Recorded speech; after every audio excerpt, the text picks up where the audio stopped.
Mayor Elicker says the types of incidents involving gun violence that they're seeing are not random. They're targeted attacks.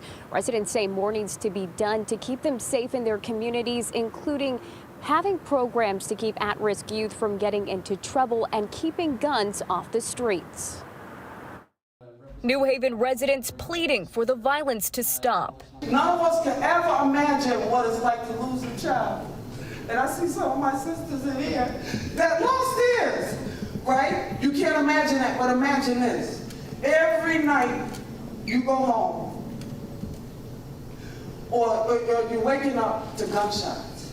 Residents with many questions hoping for answers at a community meeting Friday night. What are we doing proactively to help the youth from making certain decisions? And tired of seeing the violence spreading.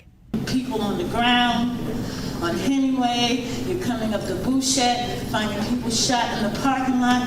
New Haven saw 5 shootings in just 4 days, 3 of those deadly, including the shooting of 30-year-old Zaire Luciano, who was shot to death on Chamberlain Street. I just want to let everybody know that this mom right here is going to make a lot of noise, because my son's life was not in vain. And Wednesday night, 27-year-old Traquan Lawrence shot dead on Newhall Street. Residents calling for solutions to end this rise in violent crime. There is not evidence that people are just going around the city shooting people.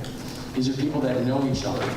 And part of our multi-pronged strategy is to address each one of those components. Police Chief Renee Dominguez says most of what they're seeing is gang-related group violence and isolated targeted incidents that stem from something else, like domestic issues or a fight. But she says there's more to it. It's not just about making an arrest. We will make an arrest. We will go after the group or gang, but we have a ton of services that we want to give to you because we want you to take those services, because if we can have one person choose a different path, then that is going to have an effect that is going to trickle all the way down to stopping violence in so many different areas. On the social services side, the city says they're working to extend rehab programs for incarcerated individuals and summer programs for youth. Dominguez says this year they've seized 143 guns, but New Haven PD says they also need help from the community when it comes to stopping the violence, including offering tips to their tip line. They say even the smallest bit of information can help. Live in New Haven, Alicia Machado, Fox 61 News.